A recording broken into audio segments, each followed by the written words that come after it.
Hello and welcome to the match report, hosted, of course, by Three in Midfield, Cahill, Kojo, and Darren. Of course, we are joined by some excellent guests. The Lawless, how you doing, sir? Yeah, I'm all right, mate. I'm all right. Just, You sure? Listen, mate, I'm here to get through this show and then look forward to bigger and better things with the transfer window. I'll take whatever's coming to me today and put it past me. That's what I'm Provided he wasn't offside, by the way. It was good. Well, hold your horses, bro, man.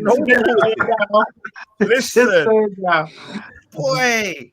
Give me a chance to breathe. I'm like, come on, man. Straight on your neck, bro. It's like, Jesus, man. He's coming at me with the offside business. Oh, mate. But yeah, no, I'm looking forward to getting into some football talk. And Ash, how you doing, sir? Yeah, not too bad, man. It's been a while, but thanks for having me back, man. I'm looking forward to it. I'm not sure about this, but does Coach always bring you on when you guys lose? Because I feel like you're just a rant away from. You're just a loss away from a massive rant. Do you know what? I think the only time I've been on here is when we've lost still. Damn, mad, isn't it, boy? That's not bad. That's not on purpose. I can't. Nah, it's cool, innit? It's cool. It feels like all the London clubs are just in the mud right now today, you know. Hey, I mean, we got pretty much. But you got a point. Oh, wait. Let's respect the point, yeah. On the floor, innit? Let's get into the games as I load up the bloody fixtures. There we go. Match day 23, not 24.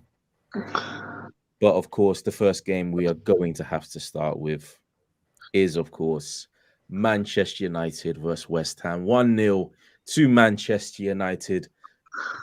Now I'm gonna let the guest talk first. I know you're out there, Darren. You're just active. You're ready to go. You're ready to bite. But Lawless, corruption at the Theatre of Dreams, correct? Look, like all right. We'll start with that decision right now. It's one of them ones. Like during the time of while I was watching it, yeah, they didn't come out and do all the line business. I've seen people do their retrospective lines, and I can't speak to the validity of those lines. Yeah, sometimes people like to turn it, a little bit of a few degrees left or right to help them out. But what I will say is this: there's just question marks over if the roles were reversed and it was up the other end, whether that would be ruled off or not. All I'm saying is that, but it does not excuse the shocking pass that led up to that, and that basically summed up the entire game. The lack of quality. I mean, it was the worst game of football for the whole weekend. It was a terrible, terrible, terrible game of football from both sides. But yeah, our quality was not there that day. So many misplaced passes, just poor final balls, and like that compounded it. Like that was just shot. We had like a minute to go, if that, and you're playing like just a sloppy pass like that right at the end to go and give the other team a goal that may or may not be corrupt. But yeah, bad day at the office, and it just shows we need some signings in, because a lot of players weren't up to standards that day, and some of them need to be dropped, but we can't drop them because we ain't got no. We will come back to the signings, but we're gonna go to the Manchester United fans. As Darren, he jumped in there straight away. He said it wasn't offside. The lines weren't squiggly enough. They were straight. They were accurate. Cavani was onside. It was a fantastic goal from Rashford, correct? Yeah, that was all right. Do you know what? Dan basically said it. Like neither team could pass the ball. That being said, you had the best midfielder on the pitch by a long way. And you know who I'm talking about. He was head and shoulders above everything else. Now I'm talking about the best number 6/8 in the league, and Declan Rice. Yes, Man United, for me, we had periods of control of the game, which is better than really has been throughout Rangnick's reign, maybe a little bit before that, because Man United really struggled to control the games. his changes weren't crap, which was a nice, refreshing change from like the last 3 years and a bit, because his changes have been somewhat ropey in the last few games as well. But I will say this, like, I kind of the improvement is there, but it's slow, and it's making me need to question the intelligence of the players that Man United have, because there've been stories about how Rangnick has simplified what press and triggers to look for, etc., etc., and they now had to change shape 3 times, and that was a 4-3-3, and we're finally getting there. It's a bit like getting blown out of a stone. But yeah, there weren't a massive. It was a massive. Yeah, it wasn't something to shout about. Really, we weren't that good. We were just able to control the game better than we had done for a long time. But that doesn't necessarily mean you did very well. Maguire did okay though, and I mean, Antonio is probably one of the hardest nines to play, and he did well. Him and Varane did well dealing with him because he's a match for anybody on his day. Martial did well coming on the bench. He got booed and Cavani didn't, which is they both don't want to be here. So I don't know what Man United fans are trying to prove by making blatant favouritism, especially when one of them has scored a goal to get the team into a major cup final, and the other one is Edinson Cavani. So I suppose it's favouritism. Also, there's some other things about that aren't really about the game that's happened that shows how like awful the fan base is. So I'll quickly touch on what happened with Pogba. He posted something about basically his Islamic faith and got hammered for it. Had to take it down. Guy never takes anything down. You see all of the sort of stick he gets for like posts where he's dancing with his brothers at a wedding when he was injured 3 weeks ago. He never takes that down. But posts about his personal religion on Instagram got taken down. So it makes you wonder what was said to him. And for me, I have no doubt that a fair chunk, if not all, were United fans, based on basically how they've treated him since he got here. So it was a bit of a crappy weekend. Didn't feel with too much joy, to be honest. I mean, that's the thing about Pogba, man. He's always going to be divisive amongst the fan base. There are going to be people that love him, even people that don't support Manchester United. I include myself in that love him as a football player. I think he's fantastic. But I mean, bloody hell, man! If you're injured, you can't do anything. You just got to lay on your sick bed and just wait and count the minutes up until you're back in the training pitch, taking photos and playing for Manchester United, I guess. But anyway, go on. Yeah, I just find it funny how some United fans can pick their favourites from people that are injured and can't play to people that basically say they don't want to be here since they joined and then probably leave at the end of the season. It's because people like Cavani will post, and there is because all footballers do this, but people like Cavani, because he posted on his social media that he's running on a treadmill at home, trying to get fit. That's why they love it. Whereas Pogba just goes to pray and it's like, well, why are you not on a treadmill running with Cavani? It's that kind of nonsense. It's stupidity. That's just the be all and end all of it. A lot of the United fans are quite frankly gross. They're stupid. No, they're stupid. They're all professional athletes, though. Do you know what I mean? That's what I'm saying. Exactly. They all do the same thing, but just because you saw one guy doing it on social media and the other one did that, it's like, oh, why don't you speak when this guy's talking? It's like, what would he do for you? Because if he says something, you're not gonna have a problem with that too. Yeah. It's just they're all just stupid, man. They're I mean, Coach, we'll go to you about another guy that's been getting some flack recently in the press. Marcus Rashford, 2 goals in 2. Everything's forgiven now, right? There's nothing wrong. Nah, you know what? For him, I'm glad that he's finding the goals because his end product at times is horrifying. But this season. No, this season, like previous seasons, he's been good. I mean, last season he played with half a body and still scored 20 plus goals, so he did well. But no, this season he's had a bit of a tough time, obviously, and the criticism has been way over the top with him as well. So came off the bench at Brentford, took one shot, found the back of the net, and in this game as well, good run at the far post to make sure that he was there to get on the end of Cavani's cross. It's a good goal for him as well. I'll just say we managed to sneak that game because Newcastle, West Ham were naive towards the end. So you see Soucek bombing forward, even though he didn't need to in that situation.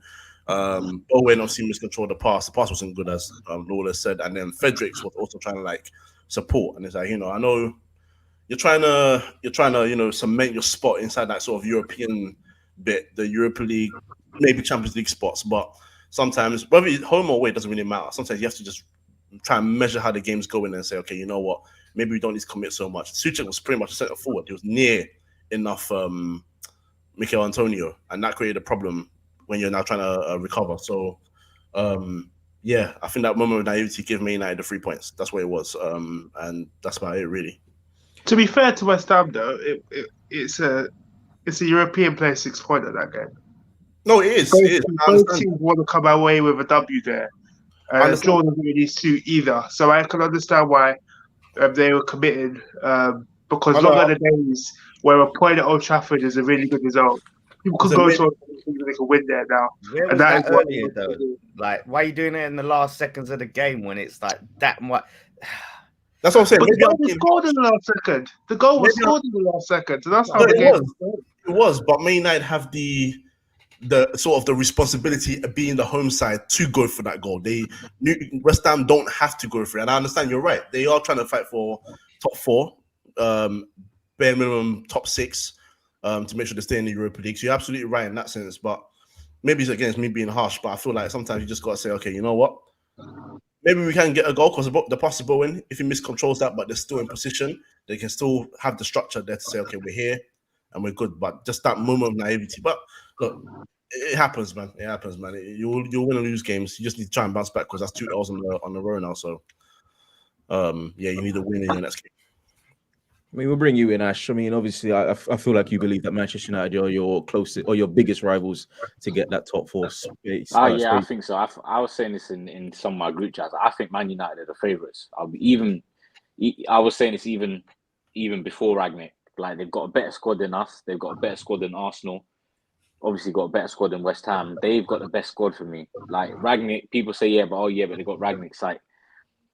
That for me isn't really dismissive like that. You can't just say, they got Ragnick, they're not going to get it, because if he started with that 4-2-2-2, whatever that nonsense was, obviously now he's trying something different. If he can drill in, if he can drill in what he wants to these players, they're not going to blow away teams, but I can see them putting away teams like all the teams kind of below them. I can see them they'll get jammy wins. They will do. Like this West Ham win. I was hoping for a draw. I was pissed when that goal went in. But for me, they're going to be the favourites. For me, definitely.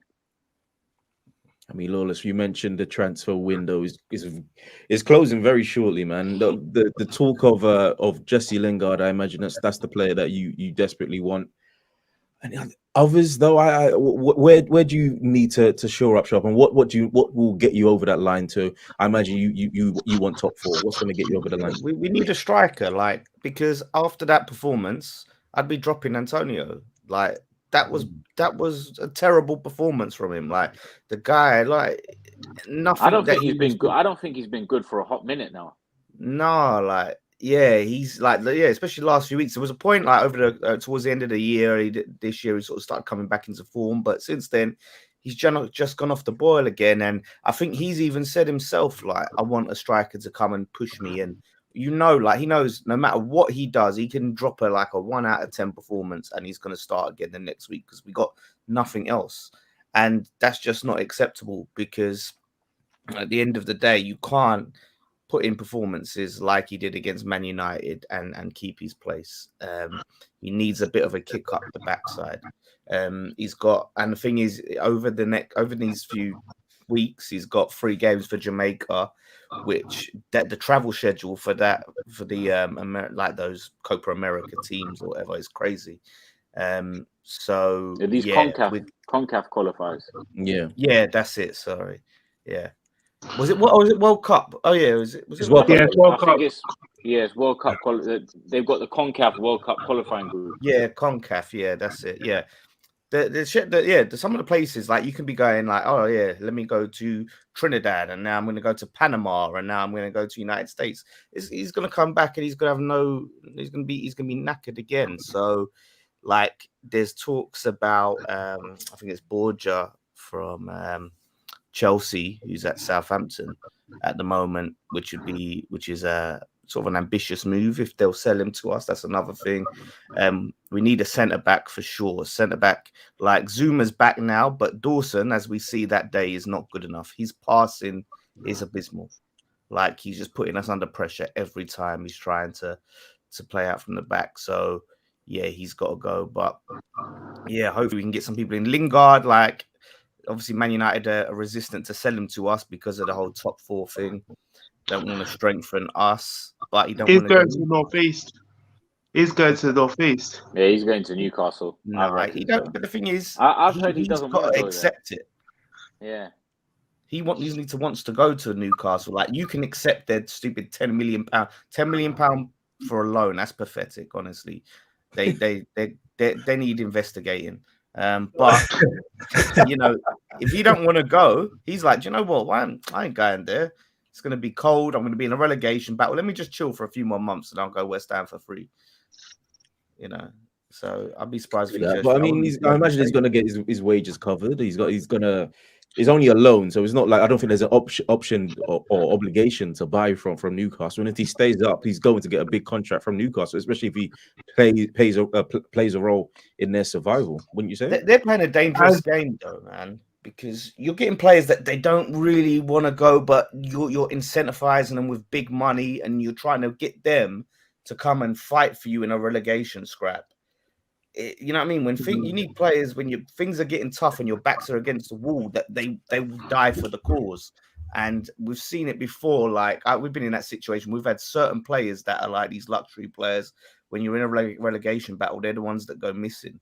And yeah, if he's not really feeling it, do you really want him there? We know he's quality, but you know, Moyes, he worked with Moyes before. Moyes got the best out of him. We were playing well. We were fourth when he joined West Ham last season. You know, so he and he was part of something exciting. He weren't coming us to stay up. So I don't know. I think that's just and then pay 10 million for the privilege you get. No, but bro, okay, but like the 10 million fee, do you know? Because one, Premier League sides can't make 6 month when your contract's down to 6 months, you can't make a move because they're not a foreign side. So they would command 10 million for Lingard is not a bad deal. For loan though, like if I'm paying 10 million, I'd pay 10 million right now. Okay, no, you're right. No, you're right for a loan, but then you could also consider maybe they're paying that just to get him there, and then when he runs out of contract, they just sign him on a free anyway. So it's like but it's 10 million. That's for a 6 month loan. Yeah, but you've got to remember as well, if Newcastle stay up, then the ball is really rolling. You say you don't want people to sign for you in a relegation dogfight if you need to fight, and I agree with that. But if they stay up and he's there, he already knows what's going on next season. He already knows what is about to happen, and he's there at the start. And then you've got an opportunity for him to play the majority of the games at World Cup year. You never know what's going to happen. So it's not as simple as would you want to join now just to worry about the relegation. Because if they get up, Ranieri's just been sacked. Watford are going for a terrible run. They get dragged into it even more. They get pulled down into the relegation battle, especially seeing as Newcastle won last week. It's on. It's really, really on for Newcastle to stay up. And if they do stay up, I think they'll stay up. Yeah. But if they do stay up, there's nobody in the world they can't buy in terms of finances. But on top of that, there are going to be players around Lingard level who can't get into the team at a team that they're in, a really good team, or a team much better than Newcastle, who will look at that and think, well, if I join in, probably get a 2 to 3 year contract, probably won't be that long, but I'll be paid enough to never have to do anything again, might get a cheeky cup run, and I'll be seen as a hero because we play for a Newcastle team that won't be crap for the first time in 20 years. Well, they could be another Everton, and they could spend all of the money in the world and get all of these names, and they end up back down in relegation battle because these names, you know what I mean, they're there for the money. That's what I'm saying. That's what you know what? the best example. with the backing that Newcastle have, I don't think that they're going to be in Everton. Also, an Everton on Newcastle is an Because improvement. Newcastle's money is different kind of money. No, but there is. I think it's more to do with if they have the right structure in place. Because Everton, what did I call them last week? TK Maxx Man United. Even though the TK Maxx are quite cool, but like there's no structure in place. They buy players for the sake of buying players. If Newcastle buy players that make sense for the team, then they're off to a good start. They have to think that way because they need to really just. They got. I think Newcastle are a lot more ambitious than what Everton are. I agree. Yeah, I agree. With that. Yeah. I also think that Newcastle have the money, so if they make a mistake, they'll just buy in another player. It's quite similar to what Pep does. That's what I'm saying. Financially, they're not on the same level. So it's difficult for Everton because if they've spent 100 million in one window and these players have turned out shit, which has happened, it's now difficult for them because they're on high-ish wages where it's difficult to sell some of these players. Newcastle won't be in that situation. They'll just buy someone else. Yeah, but Everton could still be spending, but FFP is what's held them back because of Mike Ashley and him not spending anything. They still got FFP in the bag, so they got a lot of money just to throw down the green. Essentially, I have to see teams are asking for crazy money off them though, and they're not. They're going to. They were always going to. That was always going to happen when they had the richest family in the entire world that owns them. But also, not only have they got FFP in the bag, St. James has not got a sponsor anymore. All they've got to do is sell it to somebody in the PIF, like City have done. City done it openly and basically gone, all right, okay. They bring in new rules against that. Like you can't make up and you can't sponsor your team with a company that hasn't existed for X amount. They got past it. City got past it with their lawyers. They got past. So basically, the other loads of other Premier League clubs came together to try and stop owner-linked sponsorships, but the Premier League passed it, so you're allowed owner-linked sponsorships. So they'll probably have a sponsor. They'll probably have their own sponsor. They'll probably have their own naming rights. Look, Man City's revenue last year was 600 million. How the hell have they generated that money? We know how they generated it. It's come from their own sponsorships. It's come from Etisalat. We know where it's come from. They don't fill the same Champions League gate receipts. They don't fill the stadium in Champions League nights. I can say that as somebody who is a Manchester resident right now. They don't fill Champions League stadiums. They probably fill the stadium once in every 2 home games for various reasons. I mean, they've got quite a working class poor sort of fan base, so obviously ticket prices, etc. But the fact of the matter is, just bring back the Super League, man. Bring it back. The Prem is the Super League. The Prem is the Super League. Look at the managers that would be in the Super League. They're practically all in the Prem, minus maybe Ten Hag, Nagelsmann, and a couple others. They'll be there soon. Yeah, we shall be there soon. There's more money in the Premier League than anywhere else by a long way. And the system is rigged like the Super League. There you go. The Prem is the Super League. And that's why, realistically, the Prem clubs are stupid for signing over to the Super League, because all Juventus wanted was some sort of parity. They don't have that right now. I mean, you say corruption in at the Theatre of Dreams. There's corruption at St. James's Park as well, Lawless, man. I feel sorry for as somebody who's owned by a not so rich person. Cough, cough, Stan Kroenke, who's the 3rd richest in the fucking country. Yeah, let's say it feels like he's not rich. It feels like he's not rich. That's what I'm saying. I mean, just look at it, out of us lot, like West Ham, like the teams that are up there now, West Ham, Spurs, and Arsenal are at the most at risk of a new super Newcastle coming up, spending up everything. And do you know what I mean? It's good. You know what is the ties of turn when they first buy, like when they end up buying Saka off you or something. You know it's game over. We're getting money, bro. Don't worry. We're getting money. At least 100. At least 100.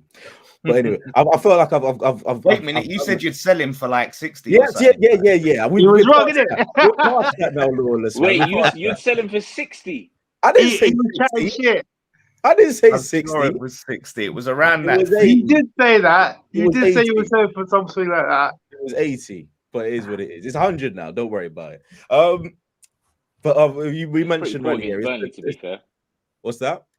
I said he was pretty poor against Burnley, to be fair. I prefer Yeah, not to knock speak. 10 Yeah, I mil off prefer for not to that speak. performance, Carl. Do you know what? Do you know what? With the Arsenal game, yeah. If you had, No, we're not Oh, going. Wait. You're jumping. we You're jumping again, Darren. You're jumping. mentioned it though. It was mentioned. It was on Sunday. We're going chronologically right now. Right. Oh, Okay. Okay. Relax, man. Jesus Christ, you've been on it for the past few weeks. He's You just should know waiting what to we do, cook you, right? Cahill. That's what he's doing. He's just He's can't trying to wait. take over. Trying to take over. That is what it is, man. But we mentioned Ranieri previously, so let's talk about him swiftly.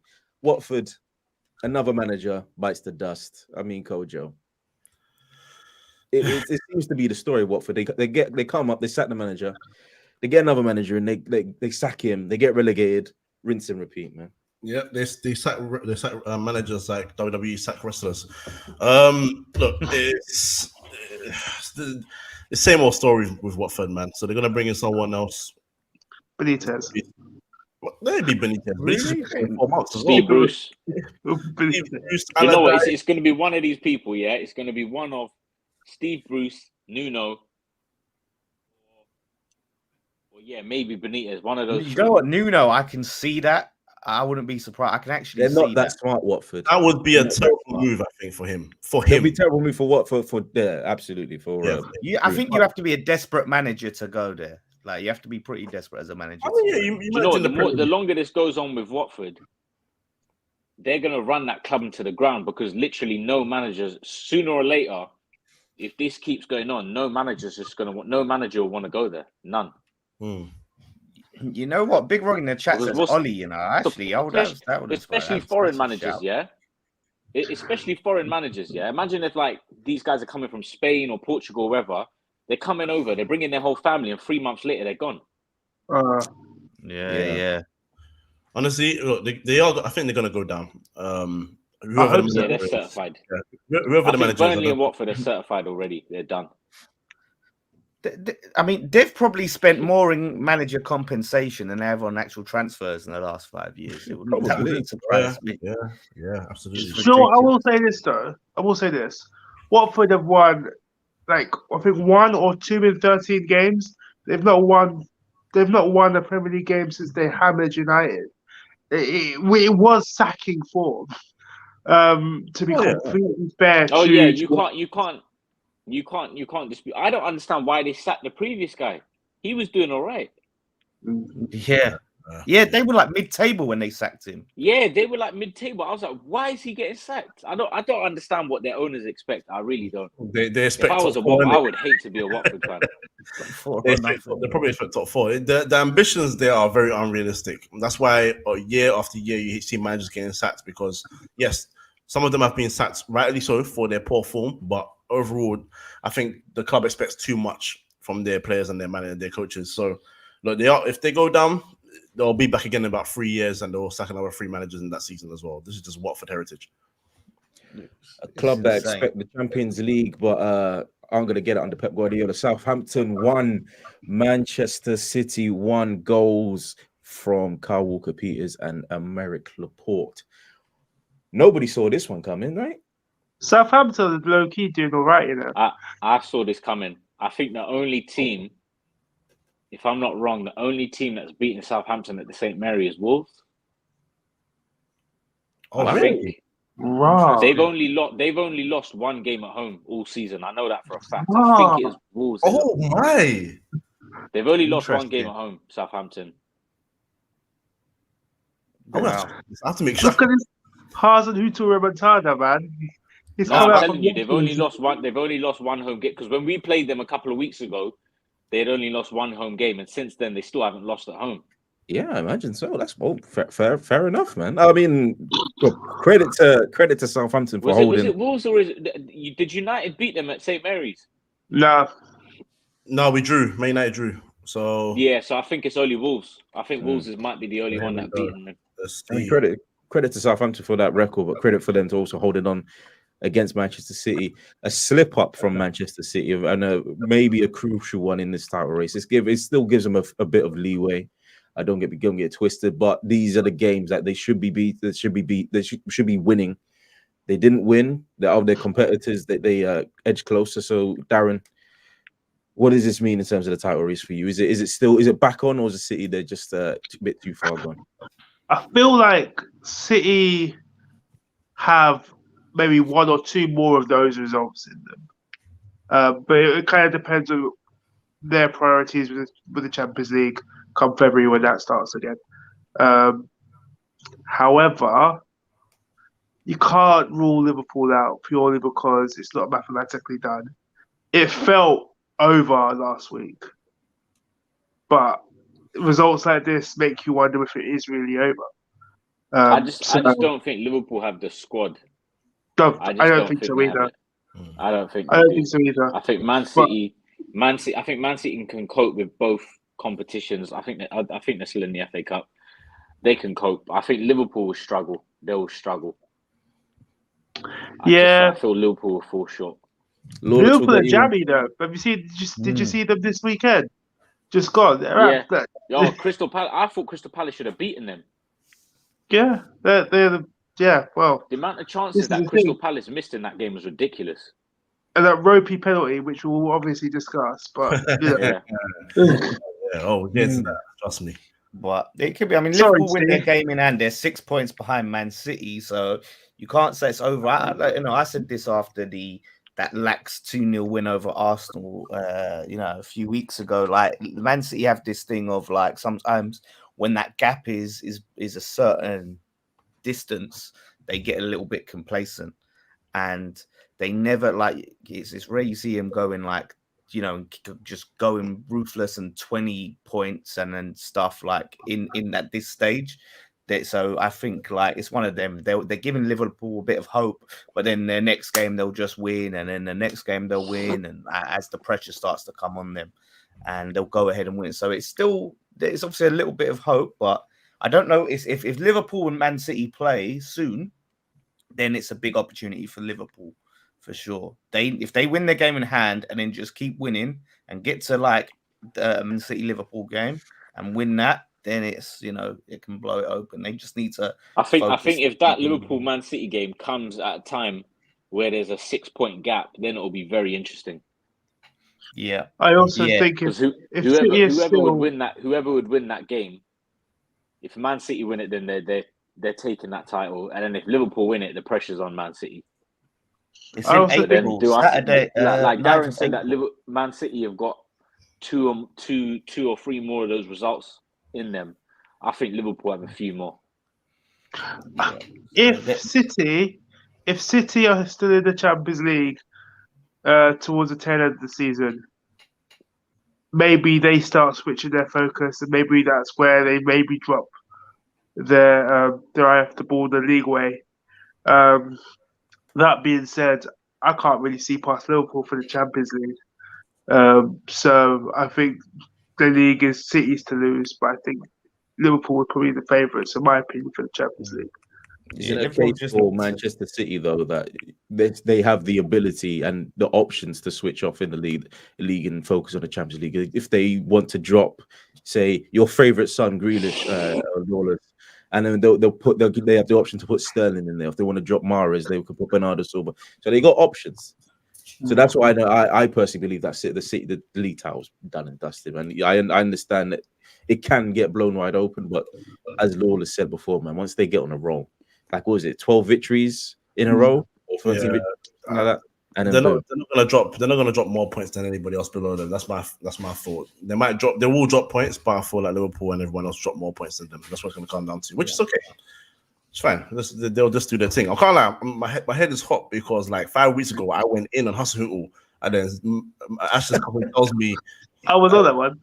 I ripped into this guy like he stole my goal sign, and telling me that he's only lost one. He's got one of the best home records in the league.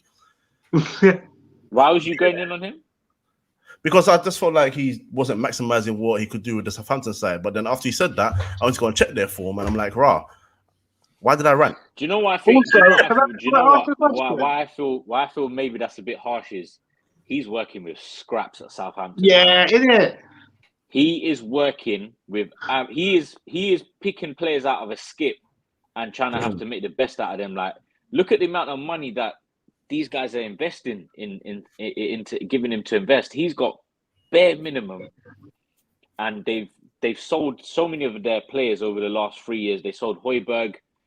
Who else did they sold? They sold Vestergaard, and they haven't really replaced these players. So I feel sorry for him, man. Van Dijk, they sold him. Who did they replace him with? Like, Ings. I feel. Ings, Van Dijk, Højbjerg, Vestergaard. Yeah, Mane. They're not really signing anyone decent, so I do feel sorry for him, man. I said this like a few seasons ago, right? Because it was like seemed like every season they'd discover this gem of a player, sign him, they'd be great, they'd sell him, and they'd just keep doing that, right? And there's only so many times you can go to the well before it runs dry, and that's what's happened. Like, they've discovered all these gems and sold them, and they just haven't really been able to find any more.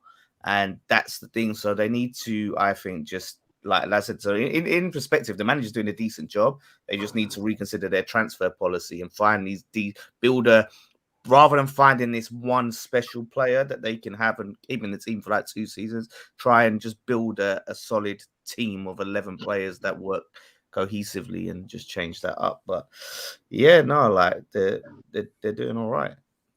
Also, if you consider with Southampton, 2 out of the 3 strikers that they bought, 2 out of the 3, if you don't count Broja because he was alone, Che Adams, Championship, Armstrong, Championship. They always sharp in Championship levels or lower league levels. They do. And if you look at the star player, you could argue is Livramento, who was a Chelsea youth product, and then you're thinking, really, you've got James Ward-Prowse, who's been there from birth, basically. So he's really doing more than some of his parts. It makes you wonder what they could do with a little bit more investment. They've obviously been taken over, so we don't know how much money that they will have in the future after that.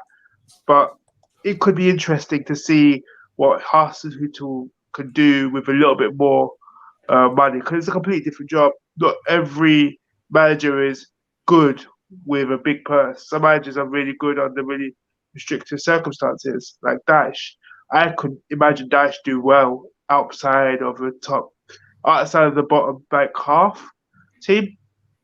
When he's expected to do a little bit more, I think he'd really struggle. Maybe that's the same for Hasenhüttl. We don't really know. We go to the team that has benefited most from those Southampton signings. Liverpool 3, Crystal Palace 1. We did mention earlier. Goals from Van Dijk, Oxlade-Chamberlain, penalty obviously from Fabinho, and Odsonne Edouard got 1 back. Go on, Coach. You got your hand up. Right. So Craig Paulson and VAR is a very bad idea. So Craig Paulson was behind the VAR when I forgot which Newcastle player, it might have been Ryan Fraser, was unnecessarily taken out by Ederson. Oh, that was him. That was him. Yep, and he gave absolutely nothing. And you fast forward to this. Yeah. And you fast forward to this game, and Jota literally goes in to the goalkeeper, and he gives a penalty for that. Well, he says, no, you should go and check the VAR because I think it's a penalty because he hasn't get the ball. I'm like, well, yeah, you also see him jump into his opponent. Like, on top of that, also, bear in mind, he was also at VAR for that game as well, being that Firmino was offside and interfering with the play before Oxlade-Chamberlain took a touch and hit into the back of the net. So that's 2 goals that are very, very, very controversial, considering that, you can count one as offside. Oh, no, one as offside and one as, if you want to call it cheating, I don't care. Look, Liverpool were in the first half a much better side. Van Dijk's header, imperious, fantastic goal, right? And Palace was just trying to find their footing. But then Palace do all that hard work in the second half. Alisson, brilliant saves. He made some good saves. I would say maybe Elise and I forgot the other chance. It might have been Edouard should have done better to, maybe hit the back of the net. But if they're trying to get back into the game, it's 2-0, they make it 2-1. It's 2-0 because of a stupid, not a penalty, offside decision for Oxlade-Chamberlain. You're trying to get back into the game, make it 2-1, and you give a penalty decision like that. At this point, Craig Paulson should not be behind VAR anymore. This is a constant thing that keeps happening. And this is why we don't We don't blame the technology because technology is there for a reason. We blame the people behind the technology. So if he keeps making constant mistakes, the right thing to do is just take him off for a little bit. I don't know, train him into something. I don't know. Because if you have meetings with managers every week and say we're trying to rectify it, and then they keep having these decisions, what's the point? If the guy keeps making the same mistakes, what's the point? So look, Liverpool first half better, Palace second half better, but quite frankly, it should have been a 1-1 game. But refereeing, or so I say VAR rather, cost Crystal Palace any sort of point, in my opinion, anyway. I just went to rant that because I was so annoyed with the referee. You got better. A little bit. I'm still annoyed about Ghana, but it is what it is. Listen, we can't do that. We can't do that. I You will guys say want to this. mention Nigeria for a second? No? No, do you know what? We won't even go there. They already know what it is. I'll say this one thing. Michael Issa is a star. He is incredible. That is some A1 scouting from Palace. They're going to sell Palace him. got good scouts, man. Yeah. Especially when it comes to the local English talent. They've got some good scouts. They'll sell him to a top 4, top 6 side in a handful of years for a lot of money. He is really, really good. And also, I think it's really good that Palace have been able to sort of go past the need of Zaha in an almost seamless way under one full season with Vieira. Okay, I couldn't really say that they're missing him that much, and that shows how good a job that Vieira is doing and how good a job the recruitment of Dougie Freedman is doing for Palace, because I had a hell of a job at the start of the season and half the team had gone because the contracts had gone up and they basically had to take a really big chance. And instead of flooding the team with quote-unquote Premier League experience, they took chances. They brought Mark Guehi, they brought Elise, they really, really looked to freshen up the team from back to front. And, it's paid dividends. It is a win, but sometimes when you're a team like Palace, it's not always about the result against the tide like Liverpool. It's about the application. You can definitely see the progress from Palace. 100%. I mean, Lawrence, we'll go to you on that, the talk of progress. They are currently, I think, 13th in the league, if I am getting that correct. I mean, it's not obviously a massive step up, but going from battling relegation to potential mid-table, Vieira's doing a good job. Yeah, like I've been saying for months now, like how impressed I am with the job that he's done, and I didn't expect them to do it this quickly, to turn things around. It's a big job to go from Hodgson to just change the complete identity of the team and playing great football, brought in like Darren said, some really good players. And if you look at it, like there's so many games that they've either like where they've dropped points, where they've just been the better side, and just that little bit of just lack of concentration or whatever at the end, and these last minute goals that they've conceded. That's what they need to change. That's the difference between them being 12th and maybe around that top 8. Really has been these last minute goals, and that's just been a killer for them. So that's the big thing they've got to work on. But if you look at it now, okay, I don't know. I don't think Palace. I don't expect them to do really much, if any, business in January. But they get another transfer window in the summer to get some other decent players in. Who knows what they can do? I'm impressed with him. I said to you, Ayo, that it's criminal that they gave Arteta the job over Vieira in the first place. Vieira, that was more experienced and from the start, and an actual club legend, like a real club legend, one of the biggest ones. So that would have been the signing, but they went with Arteta, and it is what it is. But he's showing that, and talk about corruption. One thing on that penalty thing, it just shows you, when you look at the penalty that Newcastle didn't get against Man City, on where oh no, you did mention it. Yeah, you said Fraser was taken out. Sorry, my bad. I thought it was another game. But no, but that shows you, innit? Like the lack of consistency. In this league, and that's the problem. It's like VAR isn't the problem, it's the people running VAR, and we need to either look at it's one or two things. It's either corruption or incompetence. Yeah. If it's corruption, we need an investigation to actually determine that.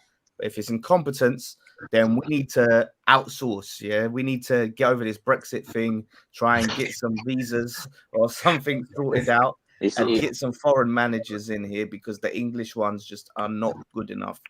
And until definitely corruption. I think it's incompetence. It's definitely not incompetence. It's corruption. What's that board of referees? Is it PGM or something like that? What's it called? Yeah. Whatever it's called. I can't remember what referee it was. I can't. The name's not coming to my mind now. But there was an ex-referee that came out and said that officials in that, what is it? Is it PGMOL or something? Yeah, Pogba or something like that. PGMOL or something like that. They said that there is massive favoritism towards the clubs that, he didn't say the names, but he said that there is massive favoritism from the officials towards certain clubs. We all know what those certain clubs are. I'll take it to you like this. There's been two or three major international tournaments where there's been barely any English referees, barring the one where there was a pandemic where they had to be.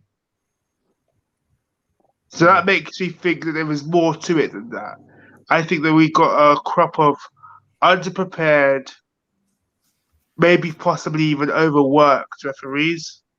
But you know what, Darren, on that, because at the same time, it could be corruption, but to the outside world and to the rest of the world who are looking to bring these referees to other tournaments, they look incompetent. So if they're corrupt and they're doing it on purpose, they're making themselves look incompetent, so they're not getting the jobs either way. We're going into conspiracy theories here. I'm like it. Don't get it wrong. I'm like it. You don't have to drop a couple of allegedlies, you know. Alleged everything. You're 5 seconds away from saying the mafia killed JFK, bro. No, but if some of them have admitted that they favor certain teams over others, that's corruption. But we know they favor allegedly. Allegedly, we've known that for years, man. There's corruption. When I say Howard Webb, what team benefited mostly from Howard Webb? I'm looking at the boys this way. He was there. Don't even look at me then. Don't look at me then. I'm trying to say this podcast sin. I'm trying to say we don't get sued. That's calm, fam. Howard Webb's my uncle, fam. It is what it is, bro. You got respect for that, man. But that's the thing. Howard Webb was the last English referee to referee a World Cup final. There you go. So if you favor Man United, you get to World Cup finals. Levels. There we have it, man. From teams that just concede last minute goals to teams that can't score a goal this year. Arsenal 0, Burnley 0. More red cards than goals this year. That's a fun old stat, isn't it, you man? not scored a goal this year? No, we have. I think we scored in our first game this year. I think we scored. What was that? I want to see. Oh yeah, 2-1. Yeah, Man City. Yeah, Man City. Do you know what though? I look at that Burnley game. I mean, albeit I'll quantify it with I only watched the highlights because come on. You have been linked with 3 strikers recently: Alexander Isak, Dusan Vlahovic, and Dominic Calvert-Lewin. All 3 of them would have scored the chances like that missed. All 3 of them. The chance where Emil Smith-Rowe gives the fullback the burners, gets the ball and pulls it back. There's no excuse. There was no excuse for Lacazette not to score that. Didn't create that many chances, but the chances Arsenal did create, a good number 9 scored 2. At least 1. That's the thing. Even that chance against Liverpool in the cup. Yeah. With that ball from Sam, was it Sambi? Congo, yeah. Jesus Christ, man! Lacazette is terrible. Yeah. That's the thing. That's the thing about Arsenal fans. And like I said, we'll call Liverpool fans over their love for Roberto Firmino. Maybe in the past, I don't think they love him anymore now. But the same reasons that we call Liverpool for their love of Firmino, we use as love for Lacazette. Oh, he works hard. When he plays, the team just plays better. Can he score goals? The answer is no. Get him out the. Do you know what? club, I get that in my group chat. People are like, "Yeah, but Laka works hard for the team." I'm like, "That's not his job, though. It's not his job. That sounds No, like his a His project job of is to Martial. stay forward and score goals." Nobody said And they're Martial's like, ever yeah, but he worked hard. presses well, and it's like that's No, not a no. striker's job. But it's the he links up play, and But he does. And because it does. and he gets his boot into the back of the defenders to hold up and bring others into play. I'm like, brother, score goals. No, but listen. I'm going to defend the Lacazette, the Medias, and the Martials. Yeah, but your primary job as a striker is to score goals. Score goals. It absolutely depends on the system that you're playing. Score goals. It absolutely depends on the system that you're playing. It doesn't. It doesn't. It absolutely does. Seven goals from a man that screamed, why have I got number 11? I want my number 9 back. Score goals. Yeah, but I hear what you're saying about the system, but Liverpool play with a false 9. Arteta is not using him as a false 9. And irrespective, the reason why Liverpool are where they are is because their players on the left and the right bag goals. We do not have that luxury. So the simple fact of the matter is we need our number 9 to score goals. And there is a certain number 9 that wears the number 14 shirt that has been ostracized out of this club. Now, I mean, you were not going to say no. For good reason, but sometimes why the punishment's enough. You've done it now. You don't need to keep your kid on the naughty step, bro. He's learned his lesson. Reintroduce him back into the side. The thing is, Arteta can't do that. Arteta can't do that. He can. He has to. Arteta has to take the decision with himself and say, "Do you know what? For the benefit of this team, I have to bring this guy back in. Drop your pride and do what is best for the team." And that's I'm telling you now, Aubameyang scores that goal. 100%. But pre-contract Aubameyang, and this Aubameyang is not the same Aubameyang for starters. No, one, two. When you have got strict principles and you have made that just the be-all and end-all amongst the group that you are managing, in any walk of life, if you renege on those principles, that means your authority is done out.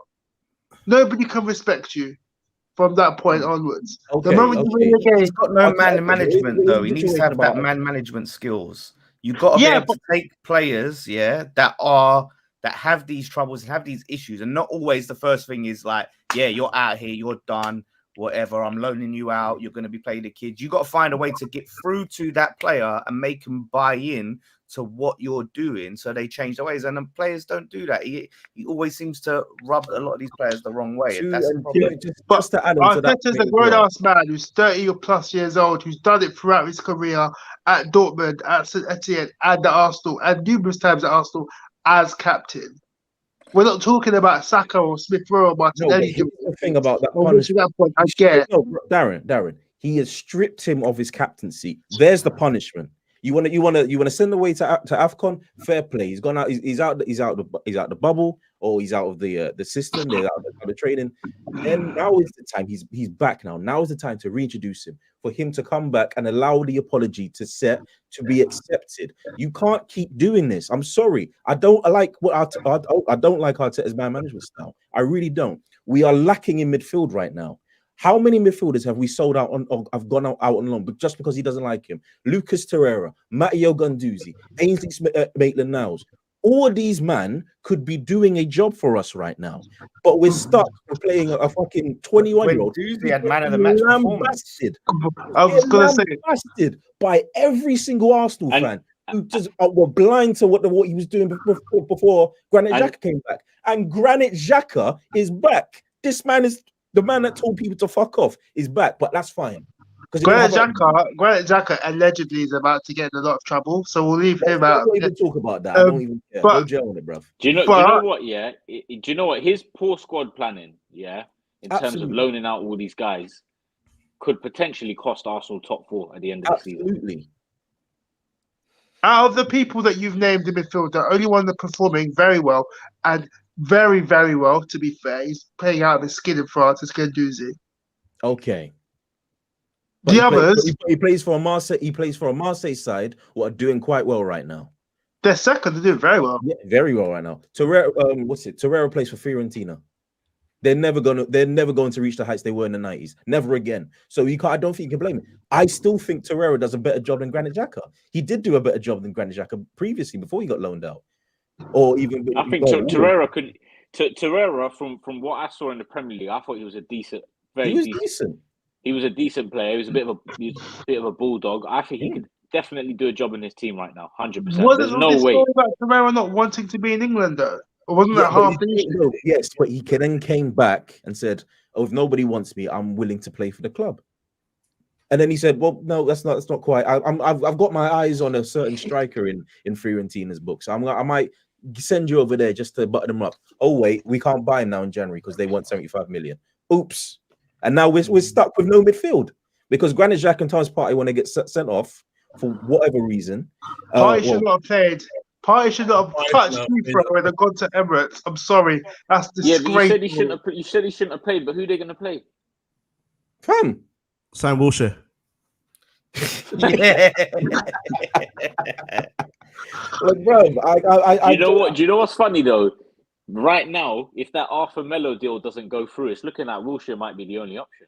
But here's the thing about the Arthur Melo deal. We're apparently about to pay him 140k on a loan. What? For a loan. Yeah, you have to pay his wages. Yeah. You may pay the well with it. What can you say? It's disgraceful, man. I feel this is what frustrates me about Arteta, man. He comes off as this disciplinarian, this strict, but he's cutting off his nose to spite his face. You've not got a striker who's scoring goals, and you're losing strikers. Two of the strikers that you're playing right now are going in a few months' time, and you're willing to play them over a guy that earns 350k, sitting on his ass. Do you know what I think he's also doing? I think a part of me feels that he's planning ahead for the summer, and he's thinking, I'm going to get all of these guys out. Yep. So Guendouzi, Torreira, he's going to get all these guys out, and then I think in the summer he'll probably sign about 6 or 7 players, maybe even more. Maybe, but I'd say probably. That's not right now, though. Right now, we need midfielders. Right now, I will say this, though. If they do that, you guys need to ease up on the Cronkies, man, because you already when it comes to a ton of money. When it comes to transfers and Cronkies, we wasted their money throughout the years. So why wouldn't they be trepidatious about giving us 300 million in the bank? They're giving so much money. Can I stick up for Arsenal one more time?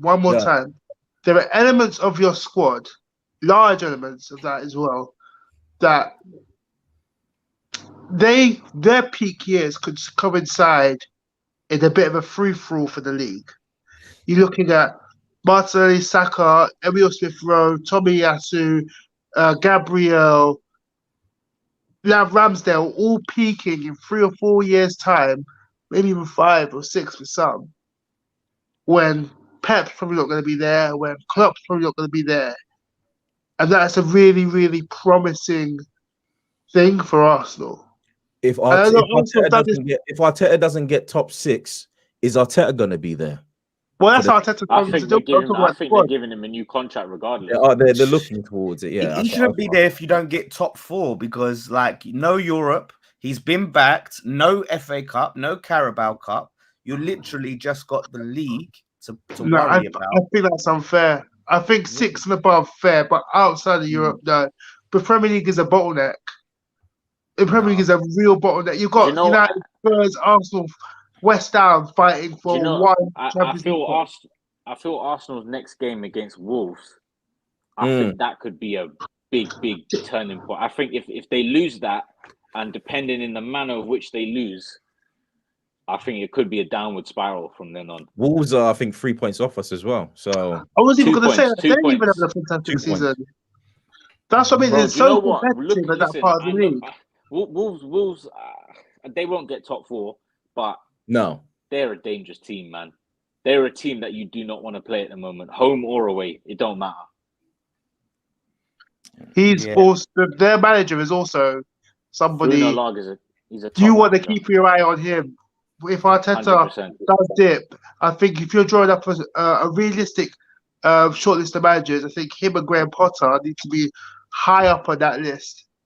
Because Yeah, the job they're Jose, you doing. had him low down on a certain list, Bruno. Like you weren't giving that guy no respect, but you I got to admit didn't now. realize what he was doing, man. I did do it. Relax, Come on. Wallace. You got Steven Gerrard in 20. Do you know what I noticed with Wolves at the start of the season? Yeah, although they lost their first 3 games, they played Spurs in their first 3, and I think they played United. Yeah. Although they lost the first 3 games, the way that they played in those games, when I watched them, one of my good friends is a season ticket holder at Wolves. When I watched them and I saw those games, I was saying to him, I was like, there is plenty of light for you lot at the end of the tunnel, because if you keep playing like that, and if you get Jimenez back, because they didn't have a striker back then, Yeah. and they were creating chance after chance, they bullied us, they bullied United, and I was saying, when you get your players back and you play like that, you'll be a dangerous team. And do you know what? I don't think losing Traore is going to affect them that much. I really don't think it is. No. With his one goal and assist, I don't think it will affect him that much either. I don't think it will affect them. It looks like he's going to Spurs, and Spurs lost 2-0 on the weekend to Chelsea. Goals from Hakim Ziyech and Thiago Silva. Now the question, I'm going to go straight to you, Ash. There was corruption in the West Ham game. Potential corruption at Stamford Bridge. Was that push on Thiago Silva a foul for Chelsea? Do you know what? It's not a foul, but Thiago Silva is clever, because he knows that the momentum is coming towards him, and Harry Kane's running forward. So he knows any slight touch, if he goes over, it's going to look like Harry Kane just clattered into him. Yeah, so it's smart defending. Sorry, not smart defending. It's just smart awareness from Thiago Silva. He knows the situation he's in. I do think it's ridiculous that VAR didn't look at it. But yeah, it's just one of those unfortunate things. Like, I think Conte, for me, was really the one to blame for yesterday. I think that, I mean, you spent 10 years as a manager, playing 3 at the back. You played at Juve, you played at Italy when you was manager, you played at Chelsea, you played at Inter Milan. I just don't understand why he all of a sudden went to a 4 at the back, played Tanganga right back, who got absolutely cooked for that first goal. And I think he should never play for this club again. Yeah, we just thought, yeah, it is what it is. It's things like this. Like we know Tanganga has played right back, and he has put in disaster class performances at right back. And for me, I don't understand why Conte did that. You could have had Doherty, Sessegnon as your wing backs, and then gone 3 at the back with Dyer, Sanchez, Davies, like he's done for pretty much the majority of this season. And yeah, I just feel like everyone just looked confused. Like, because usually Dyer plays in the middle, but this time it was Sanchez in the middle, Dyer on the left, Dyer on the right, Ben Davies on the left. Because it was a back 4, but then when we had possession, it then switched to a back 3. So I just didn't understand it from that game. I think that kind of gave it away. I think, yeah, we was unlucky with that, but I can't really complain and say that's lost us the game, because the game was lost. Even after that, we didn't do anything to better us. I see so many Spurs fans complaining, "Oh, that goal messed that goal effed us up," and I was just like, "But at the end of the day, what else did we do?" So can't really complain. The one thing I will say is I'm noticing it. Harry Kane is slowly getting back to his best, very slowly. The last couple of games he has played, you just look at him, you just think he is the definition of a complete striker. And I think slowly he's starting to get in. He needs his peers to put in a shift as well, because it's not, there's a lot of players that are not pulling their weight, which is not helping him. But yeah, I think it's one of those, man. Chelsea are a bogey team. Conte effed up. We move on to the next game, man. It's that simple. Can I ask you about 2 players? Yeah. So I'm a big fan of one. I never really bought into the other. So I loved Ndombele early on, and I was excited / nervous when you brought him in. And Dele Alli. You have no idea what you've done, Darren, by the way. You have no idea what you've done. I'm saying silent. Listen, it is what it is. And Dele Alli, I don't know what happened, but personally, I was never really on the Dele Alli hype train. but I got why people were, and he's Dele fallen Alli off never his had cliff. any ability. He was never a great footballer. He just used to arrive late in the box and just score goals. There was nothing special about him at all. Nothing. But he's not even replicating the same runs or anything like that. It's like he completely just doesn't want it anymore. Do you know what it is with him? He just doesn't care about football anymore. He's. I hate to say it, but he's one of these players that are earning millions, and he just doesn't. He's the boohoo model. He's living in living in London. He's living a lavish life. He just don't care. He's lost that hunger. He's lost it. You can tell it in his Did you see game. the He's post lost he that did hunger. where he was half barefaced or whatever while Chelsea were losing or something? I was at TikTok or something. He's an absolute. Do you know what? For me, it's childish. Your team is losing, and you're posting TikToks like that. That's something my 7-year-old nephew does on TikTok. Like it's just childish. Do you know what? I think that he was kind of doing it on purpose a little bit, because it's like, why would you do that when your team are playing? You're not in the squad, and you know that's going to piss off the fans. And people can sit here and say, why would you get pissed off at the video? And I understand that, but why would you post it at the same time? Why would you post it? Yeah, exactly. With Ndombele, I like the guy, but yeah, the thing is in Conte's system, yeah. The way he gets his teams to play, he asks for very few specific actions from every single player. Mhm. You're only supposed to do certain. He will only have them to do a certain amount of things, right? No player in his systems gets freedom. That's why Hazard didn't really shine under Conte, because these are freedom players. Hazard, what's his name, and Ndombele, they need freedom. They can't be limited into playing in a rigid system where they are only required to do specific things. So for me, it was never going to work. And Ndombele was never going to work with Conte. When he wanted him into Milan, I was very surprised. Very, very surprised. Because you've got Brozovic, he had Ericsson at the time, and he had Barella. He just signed Barella. So I was thinking, I was thinking Ndombele just going to go there and be a squad player. So it is what it is, man. It's sad. He had so much talent, but he's just going to be one of those what-if players. Well, what do you think about as well? Just on Dele Alli, we talked a lot about Newcastle, Dele Alli to Newcastle, because a lot of people thinking it's going to be like Lingard, and he's going to go to freaking Newcastle and just ball out and be this big, rejuvenate. Do you know what? I feel maybe he might reignite a little something in him. New environment, new teammates.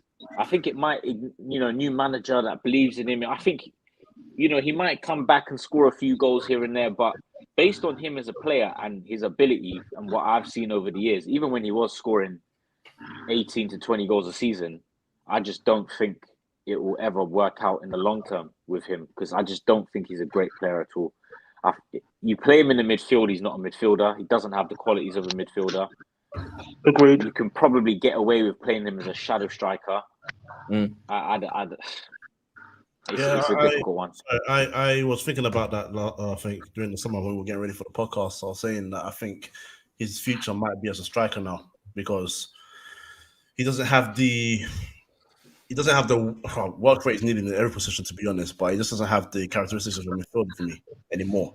Obviously, he had a perfect link up with Kane in his earlier years at Spurs, but because he had Wanyama and Dembele just bossing it in that midfield, he didn't have to do much going back. He had Ericsson putting balls into the box. So he just focused on getting into the box, headers, link up play. Everything was about tap-ins. That's all it was. Yeah, so I feel like maybe a striker, because he's still got. I say still.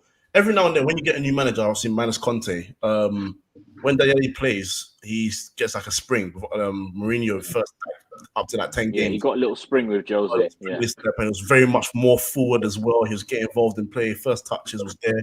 Maybe he needs that move, not one for a fresh start, but number two, maybe he just needs that change of position, because he doesn't move like a midfielder anymore. Yeah, he doesn't. Yeah, I agree. I think he just needs to play as a shadow striker. I don't think he could do number 9, but I think he could do a goal scoring 10. I think that's what I mean, like a shadow striker type player. Yeah. Like how many teams, bar Man United, play like a number 10? Like, you know what I'm saying? Like that's what I'm like. That's the only position I can see, unless you do false 9, maybe. I don't know. He's not really. I see him as like a second, like a a support striker kind of thing.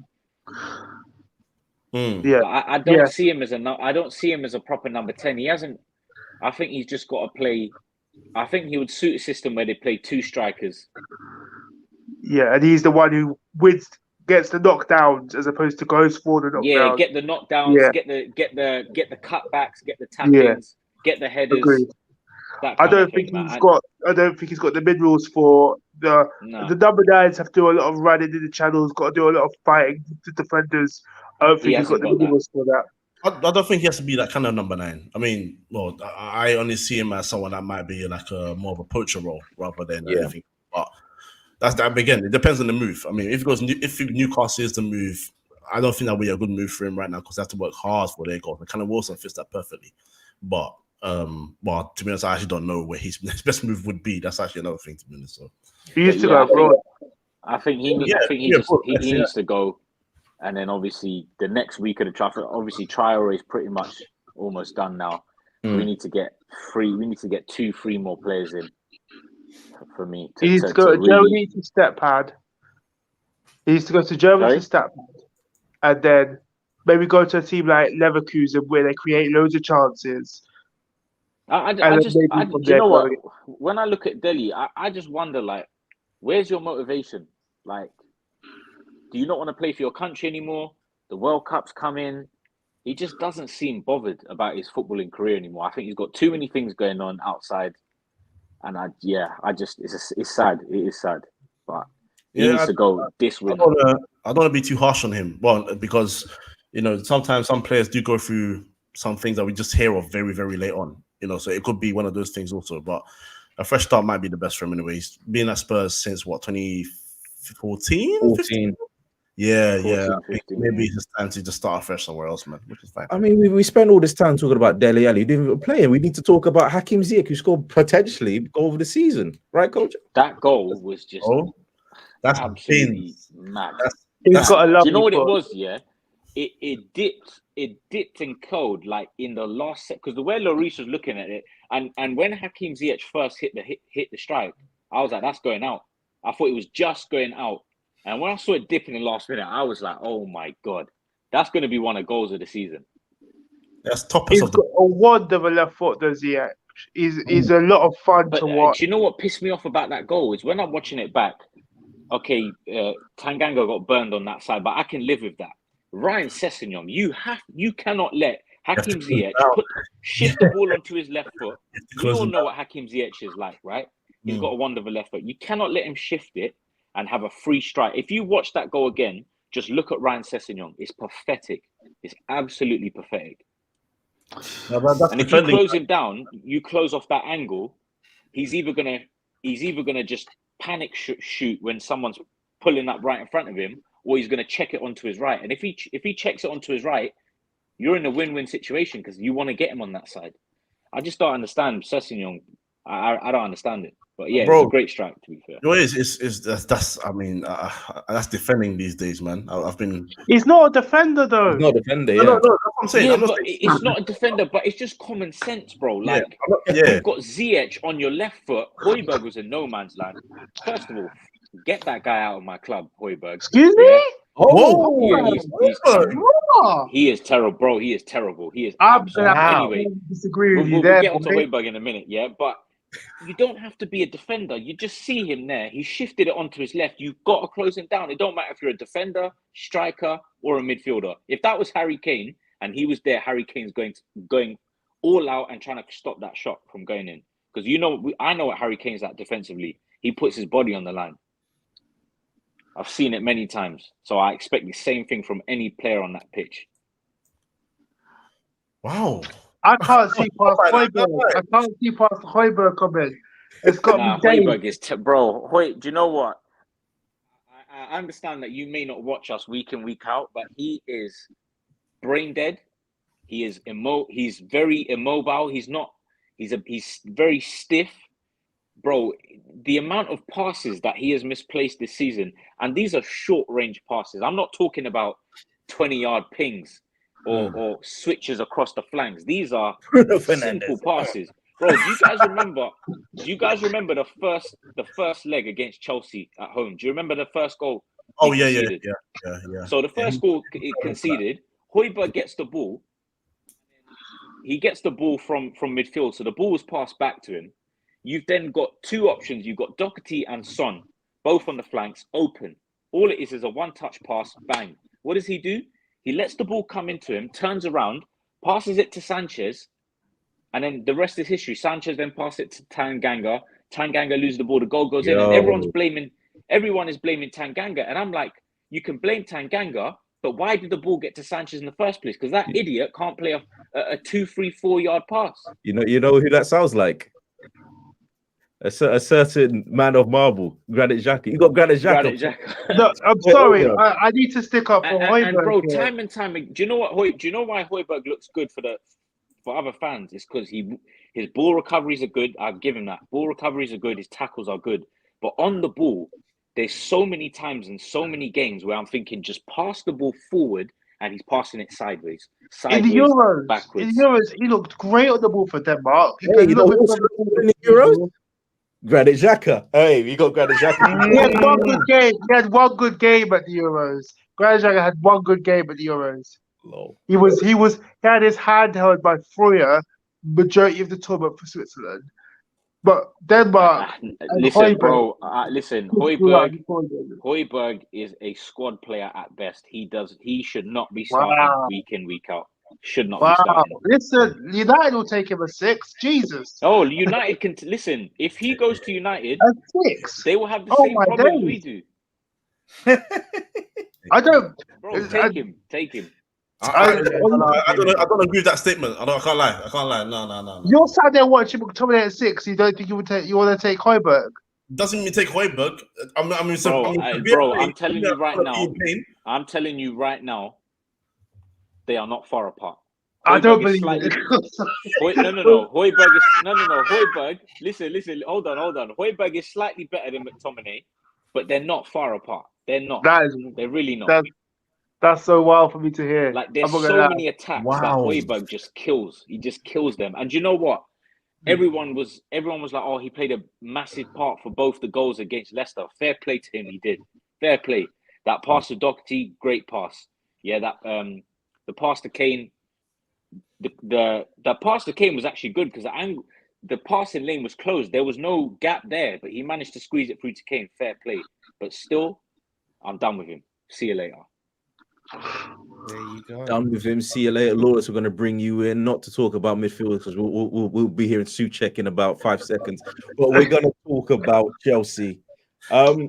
It was a very vital game for them to win. There's 2-0. They were very close to being drawn into the top 4 race. A 2-0 victory against Spurs. That's going to propel them. It's going to give them confidence. Do you see them getting anywhere closer to the title? I mean, it's not over till it's always mathematically still possible, but I don't know. The thing is, as well, and we always say points are better than games in hand, but points are better than games in hand when you're like, at the top and the teams are chasing you. They're behind Man City and Liverpool, and they've played more games than anyone else in the whole league. Apparently, they played 24 games, yeah, and no one else has played 24. So. Yeah, they look. As far as title race is concerned, they've got no chance. So they better just focus on winning the cups. I don't know. For me personally, although they won, I still think they're in the top 4 race. I still think they are. Yeah, we're what? So we played 20. They played 24. We are. You're 9 points. Sorry. No, 11. We're 11 points behind them with 4 games in hand. Jeez. You've got Arsenal that are 3 games behind them, 11 points behind. Man United 2 games behind, 9 points behind. So it's tight. Sorry, not 9. Yeah, sorry. Yeah, Man United 9 points behind, but they got 2 games in hand. So Chelsea's 3rd place is up for grabs. I'm sorry. I think so. It's very tight. Yeah, it's very tight at the top. I mean, do you think Lukaku could get into Hey. No, let's just say one thing on Lukaku. He should have moved back to London. You should have stayed in Inter Milan. Brother, we can't use that. We can't use that, bro. You That's can't it. He wanted to It's stay true, there, though. apparently. He didn't No, want he to go. didn't. He didn't want to stay there enough. He didn't want to stay He there didn't want enough. to stay. He didn't want to stay. He wanted to stay at Inter, but when he found out Chelsea was seriously interested in him, he packed his bags and went running. Mhm. Now he's realizing it was a mistake. Let's not get no. He's just not built for this thing, bro. That's as simple as it gets. No, it's not that. It's not that. Big games. He's not built for it. It's the be one end. He's bro. not. Do you know? No. Do you know what? That's a fact. He's not built for He's it. not built for He's big not. games. He don't do it in big games. He's a flat track bully. He is Hey, a flat listen. track bully. I'm the first to always say, like, you score against who you score, innit? Like, when people say, oh yeah, he scored against, I'm like, well, what was he supposed to do? Not score against Wigan? Like, let the guy score goals when he's playing opponents. But when you're bought for that fee, no matter which club it is, the expectation is that you are the man to turn up in the biggest of games, or some big games in general anyway, and be some level of difference. In the game, he didn't even play a bad game. Don't get me wrong. Like, he had a good link up with Ziyech here and there, good first touches. But he in these big games for Chelsea, he's not getting the goals, and that's what they signed him for, is to add the goals, because Werner was not adding goals as a striker, so they added him as a striker to get goals, and he's not doing the job. If he's not built for, I mean, I'm not going to say he's not built for the Premier League, because he's really got 100 Premier League goals plus, so he's done his thing here. But if you're not doing it in big games for a club that wants to win trophies, like Chelsea, and you know how the demand is over there from their owner alone, let alone everybody else, wait, then go back to Inter. That's fine. The guy just won a Scudetto, though. You can't be like, he don't. He was banging against AC Milan. He was banging against Yeah, Juve. but do you know what? And You again, got. I want to see- You know what? You've got to look at. I knew it was coming. The thing is, All those goals you've got to were look not at. crucial You've got to goals. look at that Sorry, stuff. Ash. Sorry, Ash. Those goals were not crucial goals. They weren't goals that won the game or the goals that made the difference. Christian Eriksen scored those goals. Inter Milan are winning 4-2. Well, I get the fifth goal then. It's Ronaldo. It's Ronaldo scoring in the final against Alex, taking his shirt off. The Gareth Bale doing the business. Like, that's what he was doing in Serie A. Don't get me wrong. Like, he scored a lot of goals, and I think he was top goal scorer in the first season, and the second season he was just behind Ronaldo. But they won the league. That's the most important thing. But they haven't skipped a beat. Dzeko is now next to Lautaro Martinez. Yeah. And then, well, we don't really need you right now because the other guy's doing the business. So, like, really and truly, bro, I like the guy, and I'm not even like against him succeeding. Like, you want him to succeed, but he's not a big game player. And because you're not a big game player, I can't trust you to take my team, or Chelsea's team anyway, to titles. He's just not the guy. He's a guy for Belgium, bro. But then Belgium. There are circumstances. To be fair, That's the thing. But then he goes to tournaments, and when he reaches quarterfinals, he becomes Harry Kane in finals. There you go. Yeah. You know, I'm just looking at Chelsea's games. Yeah, have they played Liverpool twice in the league? No, They I don't played think them so. once. Obviously, that was in the beginning of the month. That was that 2-2 draw. No, they They have. faced them. They No, faced them. yeah, They they have. faced them at the start of the season when was it Chelsea who got a man sent off early on? And And they it was I think they have played them. Havertz scored a header, and then I think you're right. Yeah, there was a red card in that game. Yes. Yeah, they ain't got to play Liverpool in the league again. Yeah, they have, haven't they? Because the thing is, I'm looking at their fixtures. Yeah, boy, they have got a very easy run. They've got Palace away, Burnley away, Newcastle at home, Norwich, Brentford at home, Southampton away. That's a tough game. Leeds away, West Ham at home. That'll be a tough game. Then they've got Everton, Wolves, United, and Watford. They have got probably the easiest run out of all the No, other I don't teams. think that's an easy run out though, because Palace away could be a dodgy one for them. And their home form has been. Didn't they draw like before this game? They drew like five out of 6 games in a row or home games. I can't remember. Their home is tetchy, man. They're not as trustworthy as they look. but the thing is, James and Chilwell might be back, and that has been the big miss for Chelsea. Those 2 wing backs, completely different team. I was saying that. I was saying Chilwell and James are massive miss for them. It changes the whole dynamic of the team.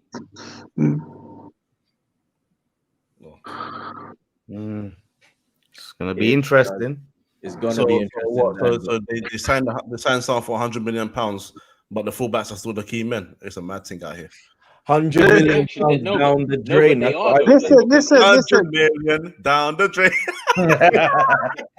The value of the footballer is down to the selling club, man. Stop making excuses, bruv. That's He's all. three on That's his the nose fact. right That's now. the fact. He should be on That's the 10 fact. days. Do you know what? When is so Chilwell's done his ACL? That's out for the season, right? Yeah, Is James out for the season as well? Don't I'm know. not sure. I don't think. I'm not sure. I don't think he's coming back anytime soon, though. Yeah.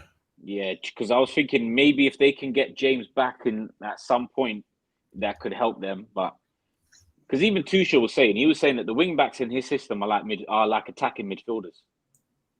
So it ruins the dynamics of the teams because when you've got Aspilicueta, all respect to him, but he's finished. You didn't got Hudson-Odoi, he's not really a wing back. You've got Marcus Alonso, he's finished. It ruins the dynamics of the team. I do feel sorry for him, but yeah, let's see what happens. I think we're gonna have to wrap it up there, gents. It's been an amazing podcast, and if I didn't say that, I think the Lukaku discussion will be going on all night. But we do have to wrap it up. Of course, we start with the guests. So, where can they find you, Lawless? Where can they find you? Yeah, at the Lawless on Twitter. If you want to follow me personally, West Ham Fan TV. Everywhere else, come and join some of our watch-alongs and stuff like that. I know, a lot of you Man United enjoyed the clip up that Usman did, but hopefully there'll be more celebrations than outrage coming up. Absolutely. Ash, where can they find you? On Twitter, man like Ash09. Yeah, thanks for having me, man. Appreciate it. It's been a good one. It has been a good one indeed. And finally, Culture, where can they find us? Yeah, so obviously here on YouTube, Free Midfield Podcast, and on your audios, that's your Spotify, your SoundCloud, Apple Podcast, Free Midfield, and other socials, we Twitter, Instagram, Twitch, and TikTok, Free in Midfield. This has been another episode of the Match Report. Good night. Take care, lads.